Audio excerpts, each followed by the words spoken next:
morning to all of you. I am Praveen Rathod, sir. Please faculty. Dear student, in our previous lecture we discussed about movement of inertia, angular momentum and torque. So dear student, in our today lecture we discuss about our new topic, relation between torque and angular momentum. ठीक है? So बेटे angular momentum और torque के बारे में separately हम previous lecture में study कर चुके हैं, तो अब हम दोनों में फाइंड आउट करते हैं रिलेशन. ठीक है? So हेडिंग बना लीजिए सभी बच्चे केयरफुली. टॉपिक आपका बनेगा रिलेशन बिटवीन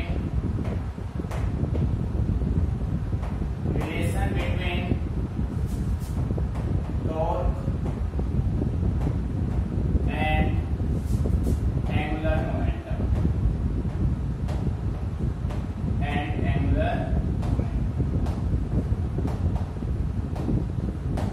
देखो बेटे ध्यान से. बेटे रिलेशन आपको निकालना है टॉर्क और एंगुलर मोमेंटम. तो आपका जो आंसर आएगा वो या तो एंगुलर मोमेंटम की टर्म में आएगा फिर टॉर्क की टर्म में. ठीक है, इन दोनों सिंबल की फॉर्म में आपका आंसर आना चाहिए.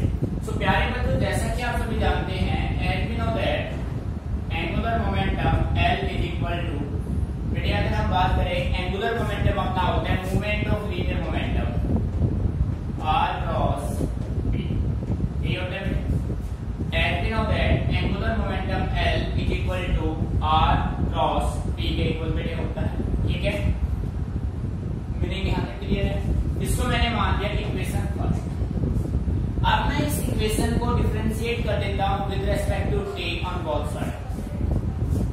ऑन डिफरेंशिएटिंग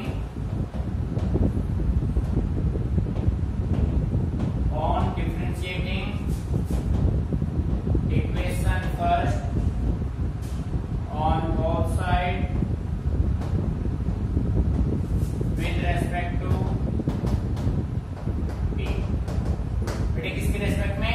t के रेस्पेक्ट में. आप इसको कर दीजिए डिफरेंशिएट. तो प्यारे में जो डिफरेंशिएट आप करेंगे तो यहाँ पे होगा dl अपॉन dt. इधर देखो प्यारे में, तो यहाँ पे एक फॉर्मूला बनेगा u इंटू v का. बेटे जैसा कि आप सभी जानते हैं u इंटू v का फॉर्मूला क्या होता है? u as it is v का differentiation minus plus v as it is u का डिफरेंशिएशन. ठीक है, ये फॉर्मूला ऑलरेडी हम स्टडी कर चुके हैं डिफरेंशिएशन और इंटीग्रेशन के पार्ट्स में. ठीक है, तो बेटे first function as it is r as it is differentiation second का dp बाय dt. ठीक है बेटे, क्रॉस प्लस का sign v as it is r का डिफरेंशिएशन dr बाय dt. बेटे यहां से मीनिंग समझ में आ रहा है अच्छे से? क्लियर भाई. r first function as it is second का डिफरेंशिएशन प्लस का sign second as it is first का डिफरेंशिएशन. बेटे मीनिंग यहां तक क्लियर. अब आप ये देखो बेटे, ध्यान से समझना, dr डिस्प्लेसमेंट अपॉन टाइम किसके बराबर होता है? वेलोसिटी के. और लीनियर मोमेंटम भी अपना किसके बराबर होता है बेटे? लीनियर मोमेंटम अपना होता है मास इनटू वेलोसिटी. पर बेटे सेकंड ऑफ मोशन क्या कहता था? dp बाय dt किसके बराबर होगा? f के इक्वल. ठीक है, यहाँ पे मैं कह सकता हूं पर dp upon dt is equal to f. ठीक है, f according to second law of motion. ठीक है, एंड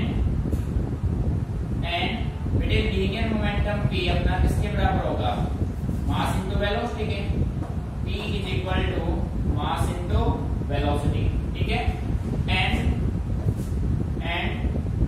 dr अपॉन dt बेटे डिस्प्लेसमेंट अपॉन टाइम किसके बराबर होगा? वेलोसिटी के. इन सभी डाटा को आप इस इक्वेशन में पुट कर दीजिए, तो यहां से जो रिजल्ट मिलेगा ध्यान दीजिए, dl by dt as it is r as it is dp by dt f बन गया बेटे यहां से. ठीक है, प्लस का sign p mv and dr by dt क्या बन गया बेटे? v बन गया. ठीक है, सारे डाटा आपने पुट कर दिए. बेटे इसको मॉडिफाई फॉर्म में आप ऐसे राइट करेंगे, dl by dt is equal to r cross f plus m constant term है और यहाँ पे आएगा v क्रॉस v. अब बेटे v क्रॉस v जो है ना, आप वेक्टर में अच्छे से स्टडी कर चुके हैं. The cross product of two same vector is always equal to 0। मेरी बात समझ आ रही? क्योंकि क्रॉस प्रोडक्ट टू वेक्टर का हमेशा किसके बराबर होगा? 0, क्योंकि इनका एंगल बनेगा 90 और sin 90 क्या होगा बेटे? 0 होगा। अच्छे से clear? So we can say right here dl by dt is equal to r cross f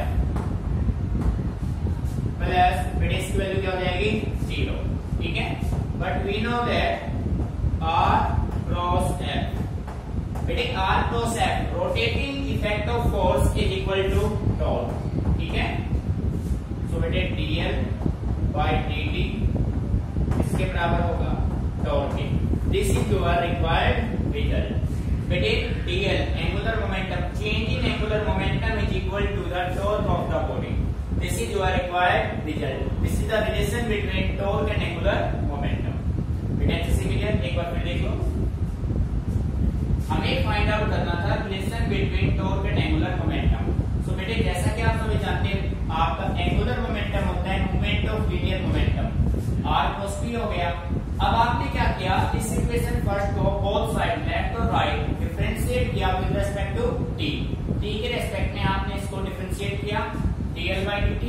बेटे यहाँ पे आपने फॉर्मूला यूज किया u into v। u into v कहता है first function u as it is v का differentiation plus v as it is u का differentiation. आपने वैल्यू पुट की, फिर बेटे आपने देखा dt by dt the rate of change of linear momentum is equal to the applied force according to second law of motion. Value आपने put की। Linear momentum p आपका होता है मास into velocity, dr by dt आपका होता है v। सारे data यहाँ पे आप पुट कीजिए, रिजल्ट आपको मिला ये। यहाँ से हम कॉमन अपना है p क्रॉस v हमेशा बेटे किसके बराबर होगा? 0। दो वेक्टर्स का क्रॉस प्रोडक्ट हमेशा किसके बराबर होगा? 0। सेम है तो, क्योंकि पैरेलल होंगे और पैरेलल में एंगल बनेगा 0 और sin 0 क्या होगा? 0। r क्रॉस f बेटे किसके बराबर होता है? टाउ। ऑलरेडी हम डिस्कस कर चुके हैं।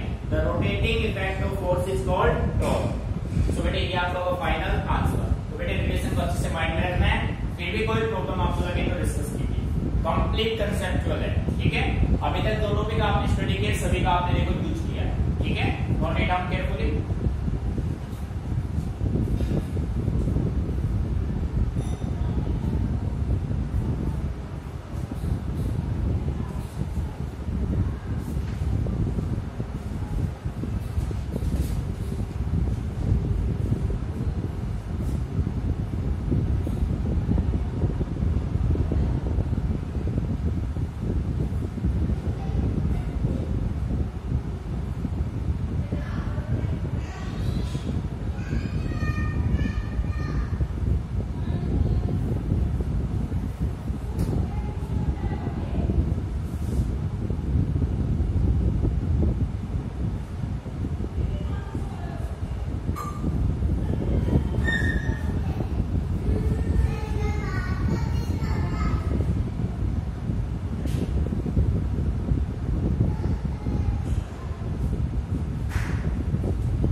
आपका होगा rotational kinetic energy.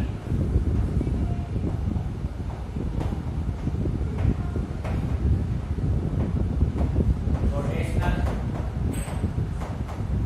Kinetic energy, ठीक है। बेटे आप मान लीजिए कि आपके पास कोई बॉडी है जो रोटेशनल मोशन में है, ठीक है। ध्यान से देखो,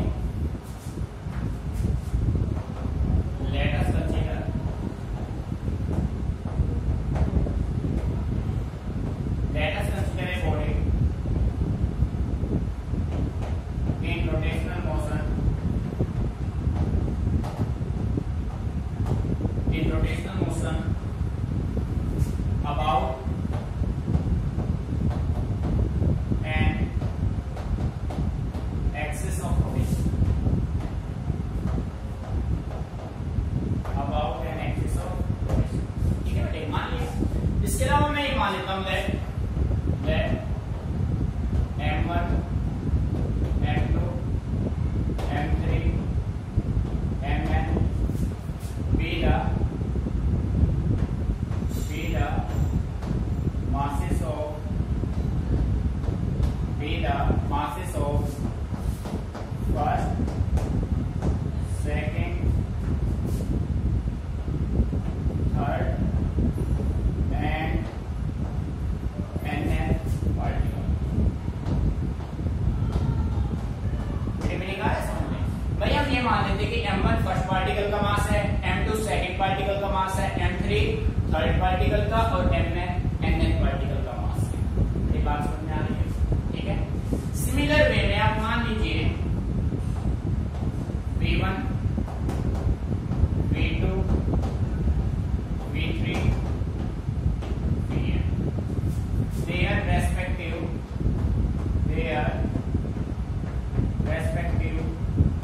फ्रॉम एक्सिस ऑफ रोटेशन। नहीं समझ में भाई v1 v2 v3 respect sorry भाई देयर रेस्पेक्टिव वेलोसिटी वेलोसिटी है r नहीं, ठीक है। v1 v2 v3 their respective linear velocity आप कह सकते हैं velocity from axis of rotation, ठीक है। अब ये वेलोसिटी होंगे या आप उन्हें बस ये रख सकते हैं देयर रेस्पेक्टिव वेलोसिटी। उसके बाद अब मान लीजिए omega angular velocity of the body. बेटे ओमेगा आपने क्या मान लिया, ओमेगा हो गया एंगुलर वेलोसिटी और v1 v2 v3 क्या है बेटे लीनियर वेलोसिटी। मीनिंग यहां तक समझ में आ रहा है, कोई प्रॉब्लम, ठीक है। अब देखो बेटे h kinetic energy in linear motion, kinetic energy is equal to half mv²। बेटे जो काइनेटिक एनर्जी है वो लीनियर मोशन में क्या होता है, हाफ mv² होता है। अब ये है एक सिंगल पार्टिकल का, आपको कंप्लीट बॉडी का निकालना है, so we can say right here. बेटे ध्यान से समझने, इसको मेन कंसेप्ट है आपका kinetic energy is equal to half m1 v1 का स्क्वायर, m सभी के कांस्टेंट मान लो, हाफ m v2 का स्क्वायर, हाफ m v3 का square plus half m vn का स्क्वायर। बेटे मीनिंग आ गई समझ में। सो काइनेटिक एनर्जी क्या होगा, हाफ m v1 का स्क्वायर v2 का स्क्वायर v3 v4 चलता रहेगा और m1 m2 m3 सभी को आपने किसके बराबर मान लिया, m के इक्वल मान लिया। बात समझ आ रही है, ठीक है। या इसको नाम दे दो भाई m1 m2 m3 mn। अब बेटे देखो इस कंप्लीट में से कुछ कॉमन आ रहा है, इस कंप्लीट में से हाफ कॉमन ले लो, हाफ आपने कॉमन लिया तो यहाँ पे बचा m1 v1 का स्क्वायर, ठीक है, प्लस हाफ m2 v2 का square plus half m3 v3 का स्क्वायर हाफ mn vn का स्क्वायर। बेटे यहाँ पे बनेगा इससे clear, but v is equal to r omega. बेटे ध्यान समझना, आपने लॉज ऑफ मोशन में रिलेशन फाइंड आउट किया था, relation between linear velocity v and angular velocity omega from relation. ये एक रिलेशन होता है आपके पास फ्रॉम रिलेशन। तो बेटे यहाँ से आप v1 v2 v3 vn की वैल्यू निकाल देंगे, तो नेक्स्ट स्टेप आपका बनेगा kinetic energy is equal to half m1 r1 square omega square plus m2 r2 square omega square plus plus mn rn omega square. यार नहीं समझ में। अब कंप्लीट में से कॉमन क्या आ रहा है, ओमेगा स्क्वायर कॉमन ले लो, kinetic energy is equal to half omega square common आ गया, अंदर क्या बचा भाई m1 r1 square m2 r2 square plus mn rn square. बेटे यहाँ तक मीनिंग अच्छे से क्लियर, ठीक है।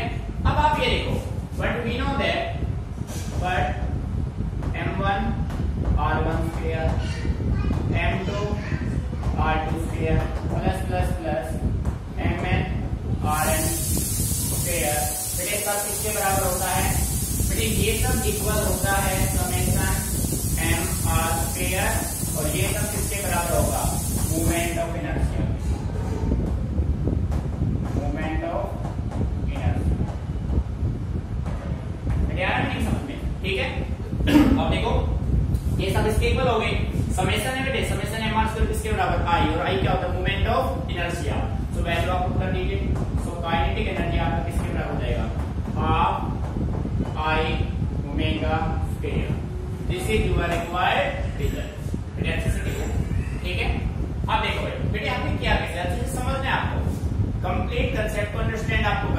ठीक है, ये देखो आपको निकालना था रोटेशनल काइनेटिक एनर्जी। तो हमने क्या किया, हमने एक बॉडी लिया जिसका कंप्लीट का मास कैपिटल M है, उसको आप और छोटे छोटे पार्टिकल M1 M2 M3 से बना हुआ है, ठीक है। अब बेटे उस बॉडी को आपने रोटेशनल मोशन में लिया, उस बॉडी का linear velocity v1 v2 v3 मास से 7 M2 M3 सब आपने मान ली। जैसा कि आप जानते हैं काइनेटिक एनर्जी बॉडी का होता है हाफ एम वी स्क्वायर। तो कंप्लीट जितने भी पार्टिकल्स है सबका काइनेटिक एनर्जी आपने यहाँ पे न्यू कर दिया। आप सारे में से कॉमन आया, अपने पास रिलेशन बन गया। जैसा कि आप जानते हैं linear velocity equal to r omega होता है बेटे, इस वैल्यू को आपने यहाँ पुट किया, सारे डाटा आ गए। ओमेगा स्क्वायर सारे में से कॉमन, ये रिलेशन आपका किसके बराबर होता है, moment of inertia value put की, ये आपका हो गया kinetic energy in rotational motion. Kinetic energy in rotational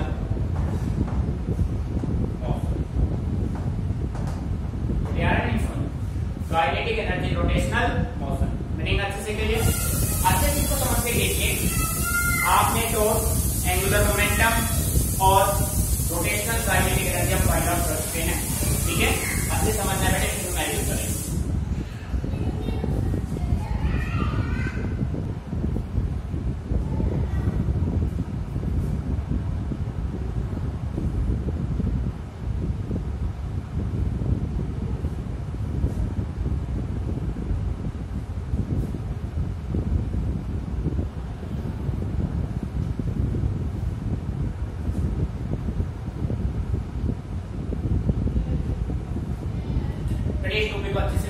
चीजों को समझिए, देखो जो भी रिलेशन हमने वहां पे राइट किए थे फिजिकल सिग्निफिकेंस में, सभी हमने प्रूव किए हैं, ठीक है। बट इसके बाद अपना न्यू टॉपिक बनेगा रेडियस ऑफ गायरेशन, जो कि मोमेंट ऑफ इनर्शिया से ही रिजॉल्व होगा, ठीक है।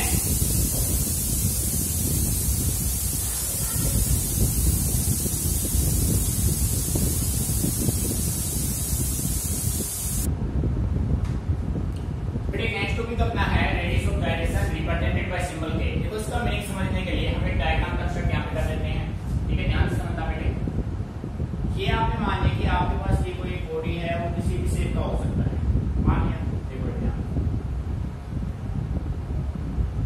आपने एक बॉडी ले लिया किसी भी शेप का, आप इसको मान सकते हो जैसा मानना चाहो, ठीक है। अब ये जो बॉडी है, इस बॉडी का जो कंप्लीट मास है वो आपका है कैपिटल M, ठीक है भाई। और इस बॉडी, ये बॉडी छोटे छोटे पार्टिकल से मिलकर बना हुआ है, जिनका मास है इसका M1, इसका M2, इसका M3 और इसका मास हो गया बेटे M, ठीक है। और ये आपने मान लिया कि this is the axis of rotation, this is axis of rotation, ये मान लिया। ये जो है वो है एक्सिस ऑफ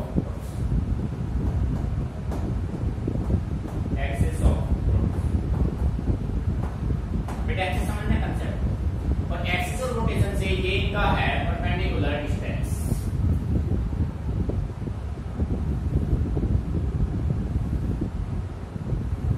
ठीक है। This is axis of rotation, ये परपेंडिकुलर डिस्टेंस हो गए सारे बेटे। ये हो गया R1, R2, R3 और ये हो गया R, ठीक है। मीनिंग अच्छे समझ में आ रहा है। तो बेटे रेडियस ऑफ गायरेशन क्या होगा, देखो distance of a point inside the body where whole mass is assumed to be concentrated। तो बेटे इस यूनिट का जो फर्स्ट टॉपिक था वो आपका था सेंटर ऑफ मास। तो सेंटर ऑफ मास के डेफिनेशन में मैंने आपसे कहा था centre of mass is a point inside और outside the body where whole mass of the body is assumed to be concentrated। यानी एक ऐसा पॉइंट जो बॉडी के इनसाइड में भी हो सकता है, आउटसाइड में भी हो सकता है, जिसपे उस बॉडी का कंप्लीट मास कंसंट्रेट करेगा, वो उसका होगा सेंटर ऑफ मास। तो अब ध्यान से सुनना। तो बेटे जो रेडियस ऑफ गायरेशन है वो आपका क्या है, सेंटर ऑफ मास से लेकर और एक पॉइंट का जो डिस्टेंस होगा वो आपका होगा radius of gyration. Distance of a point inside the body where whole mass is assumed to be concentrated, square of which, उसके स्क्वायर को मल्टीप्लाई कीजिए, व्हेन मल्टीप्लाइड विद मास, किससे मल्टीप्लाई हो, मास से, क्या देगा, मोमेंट ऑफ इनर्शिया। क्या देगा बेटे, moment of inertia about an axis of rotation और रेडियस ऑफ गायरेशन। तो बेटे सिंपल वे में अगर हम बात करें तो आप ये कह सकते हो कि ये है आपके पास एक्सिस ऑफ रोटेशन और इस बॉडी का जो सेंटर ऑफ मास होगा या तो बॉडी के इनसाइड में लाई करेगा या उसके आउटसाइड में। तो एक्सिस ऑफ रोटेशन उसको आप मल्टीप्लाई कर उसका स्क्वायर और इस बॉडी के मास को जब आप मल्टीप्लाई करेंगे तो आपको क्या मिलेगा, रेडियस ऑफ जाइरस। ठीक है, मैथमेटिकली यहां से मैं कह सकता हूं moment of inertia I is equal to m के स्क्वायर। यार नहीं समझ में, और इसको मैंने मान लिया equation first. I moment of inertia, m total mass of the body, k radius of gyration. Meaning यहां तक क्लियर। ठीक है, अब देखो भाई इसी एक्सप्रेशन को सोल्व करने के लिए, इसको प्रूफ करने के लिए हम राइट कर सकते हैं as we know that as moment of inertia I is equal to mr square, और बेटे किसके बराबर होता है, समेशन mr square। बेटे मोमेंट ऑफ इनर्शिया की डेफिनेशन में आपने क्या किया था, स्मॉल पार्टिकल से इन सभी से ये रिजल्ट आपने बनाया था। अब आपको करना क्या है, आपको इन रिजल्ट्स को स्मॉल पार्ट्स में क्या करना है, डिवाइड करना है। अब इसको अगर मैं राइट करूं तो इसको मैं राइट कर सकता हूं I इज इक्वल टू, इसको मॉडिफाई करना चाहूं तो मैं m r1 का स्क्वायर, m r2 का स्क्वायर, m r3 का स्क्वायर, और बेटे कहां से जाएगा m rn का स्क्वायर। ठीक है बेटे, सारे में से आप m कॉमन ले लीजिए, r1 का स्क्वायर, r2 का स्क्वायर, r3 का स्क्वायर और rn का स्क्वायर। मीनिंग आ रहा है समझ में। इसको मान लीजिए इक्वेशन नंबर सेकंड। ठीक है, अब बेटे करना क्या है, मल्टीप्लाई और डिवाइड कर लीजिए, मल्टीप्लाई एंड डिवाइड बाय, किससे करना है भाई, मल्टीप्लाई और डिवाइड कीजिए किससे, n से, multiply and divide by n on right hand side of equation second. बेटे ध्यान से सुना, इक्वेशन सेकंड को राइट हैंड साइड में n से मल्टीप्लाई करो और n से क्या कर दो, डिवाइड कर दो। तो देखो बेटे I is equal to small m n r1 square, r2 square, rn square. यहाँ पे मल्टीप्लाई किया और यहाँ पे बेटे क्या कर दो, डिवाइड। ठीक है, यहाँ पे ये मैंने इसको कर दिया डिवाइड, क्लियर। बट बेटे मैं यहाँ पे राइट करता हूँ, but small m n is equal to capital M is equal to total mass of body, total mass of body. ठीक है, तो बेटे वैल्यू पुट कर दीजिए, यहाँ पे आप राइट कर सकते हैं I इज इक्वल टू, यहाँ पे राइट कर दो भाई, I is equal to capital M r1 square plus r2 square plus rn square. बेटे मीनिंग यहाँ पे समझ में आ रहा है, बट फ्रॉम इक्वेशन 1, बट या ऐसा कर लो, इसको इक्वेशन मान लो आप थर्ड। देखो बेटे यहाँ तक नहीं समझ में आ गया, इक्वेशन फर्स्ट और थर्ड को आप कर दीजिए इक्वेट, यहाँ भी मोमेंट ऑफ इनर्शिया, यहाँ भी moment of inertia, on equating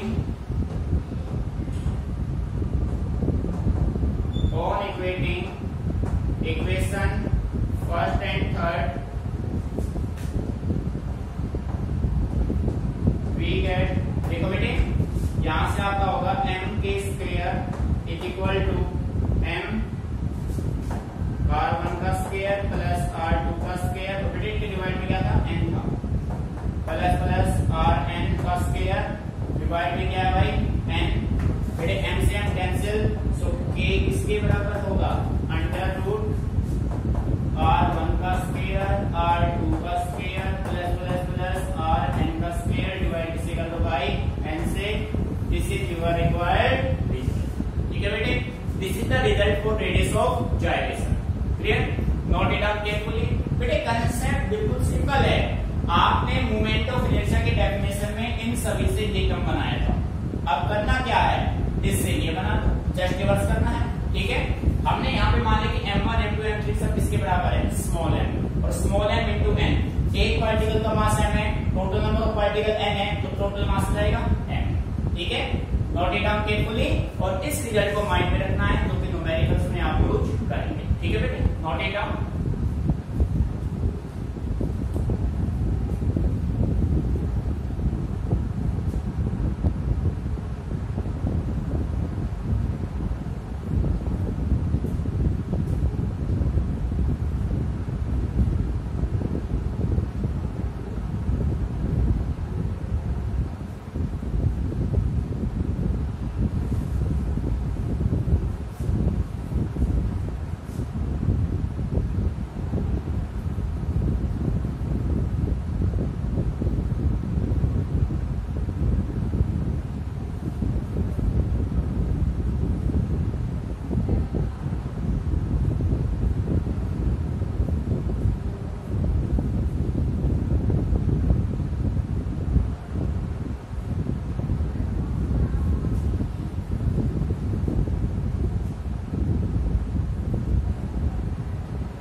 आपसे बार बार कहता हूँ न्यूमेरिकल पार्ट आपका स्ट्रॉन्ग कब होगा, जब आपका थ्योरेटिकल पार्ट अच्छे से क्लियर होगा। तो आप देखें कंप्लीट एक चेन सिस्टम पे काम करें, कंप्लीट फिजिक्स कांसेप्ट पे बेस्ड है। आप चीजों को रटेंगे तो कोई फायदा नहीं होगा, आप भूल जाएंगे चीजों को। अगर आपने बस समझ लिया ना तो सारे डेरिवेशन आपके